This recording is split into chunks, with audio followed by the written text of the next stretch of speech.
प्रिय भक्तों, ओम नमो नारायण। इस प्रवचन में आपको महावाक्य जो वेदों के हैं, 4 महावाक्य वेदों में आते हैं। चारों वेदों में एक एक महावाक्य है। अहम ब्रह्मास्मि, तत्त्वमसि, अयम आत्मा ब्रह्म, प्रज्ञानम ब्रह्म।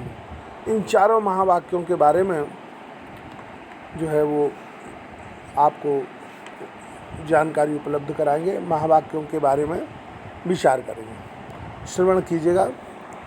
तत्त्वं पदाभ्याम अभिधीयमानयोर्ब्रह्मात्मनोऽशोदित योर्यदीत्थं श्रुत्वा तयोस्तत्त्वं शीत सम्यक् त्वमेव प्रतिपाद्यते मुहुः।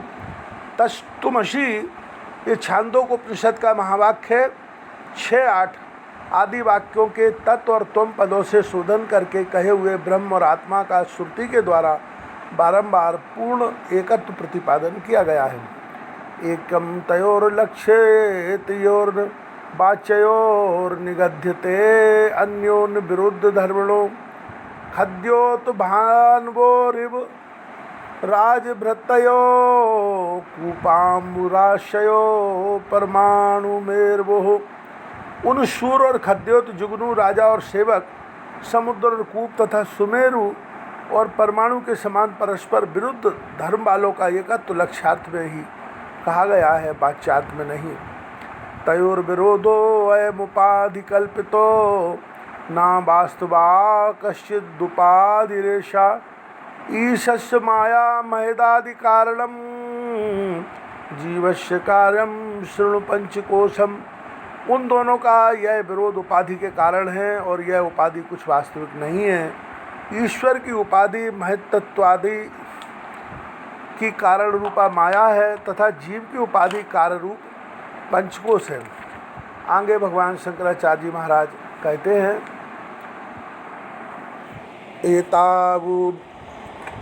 एतावुपाधि परजीव्योस्तयो सम्यग् निराशे न परो न जीवः। राज्यं नरेदस्य भटस्य खेटकस्तयोर्पोहे न भटो न राजा। ये परमात्मा और जीव की उपाधियां हैं। इनका भली प्रकार बाध हो जाने पर न परमात्मा ही रहते हैं और न जीवात्मा ही। जिस प्रकार राज्य राजा की उपाधि है तथा ढाल सैनिक की, इन दोनों उपाधियों के न रहने पर न कोई राजा है न कोई योद्धा। अर्थात आदेश इति श्रुति स्वयं निषेधति ब्रह्मणि कल्पितं द्वयम्। श्रुति प्रमाणानुग्रहीति युक्त्वा तयोर्निराशा करणीय एव च। ब्रह्म में कल्पित द्वैत को अर्थात आदेशो नेति नेति, बृहदारण्यक उपनिषद 2-3-6 इत्यादि श्रुति स्वयं निषेध करती है। इसलिए श्रुति प्रमाणानुकूल युक्ति से उपर्युक्त उपाधियों का बाध करना ही चाहिए। नेदम नेदम कल्पित्वांत सत्यम रज्जौ दृष्ट ब्याल बत स्वप्न बच्च इत्थम दृश्यम साधु युक्ता व्यपोह गेयम पश्चाद देख भावस्तयोर्यः। यह दृश्य कल्पित होने के कारण रज्जु में प्रतीत होने वाले सर्प और स्वप्न में भासने वाले विविध पदार्थों की भांति सत्य नहीं है।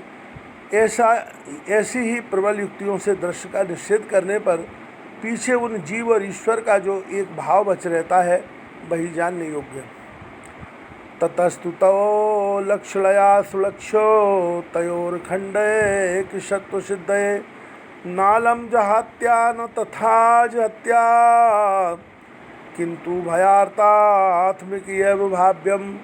जीवात्मा और परमात्मा की अखंड एक रसता की सिद्धि के लिए महावाक्य में लक्षणा करने से ही उनका ज्ञान होता है। उनका ठीक ठीक ज्ञान ना तो जयती लक्षणा से होता है और ना अजयती से ही। इसलिए इस जगह अजयती लक्षणा का प्रयोग करना चाहिए। सादेव दत्तो अयमिति चैकिता विरुद्ध धर्मासम पाश्य कथ्यते यथा तथा तत्त्वं शीत वाक्ये विरुद्ध धर्मानुभयत्र हित्वा। वह देवदत्त यह है, इस वाक्य में वह शब्द का परोक्षत्व और यह शब्द का अपरोक्षत्व दोनों विरुद्ध धर्मों का बाध करके जिस प्रकार देवदत्त की एकता बतलाई जाती है, उसी प्रकार तत्वमसि इस वाक्य में तत्पद के वाच्य ईश्वर की उपाधि माया और त्वम पद के वाच्य जीव की उपाधि अंतःकरण, इन दोनों के विरुद्ध धर्मों का वाद करके शुद्ध चैतन्याश की एकता कही जाती है। संलक्ष्य चिन्मात्रतया सदात्मनो प्रखंड भावा परिचीयते बुधई एवं महावाक शतेन कथ्यते ब्रह्मात्मनैरेक मखंड भावः। इस प्रकार लक्षण द्वारा जीवात्मा और परमात्मा के चैतन्य अंश की एकता का निश्चय कर बुद्धिमान जन उनके अखंड भाव का परिचय ज्ञान प्राप्त करते हैं। ऐसे ही सैकड़ों महावाक्यों से ब्रह्म और आत्मा की अखंड एकता का स्पष्ट वर्णन किया गया है। तात्पर्य यह है कि आत्मा और ब्रह्म एक ही सत्ता है।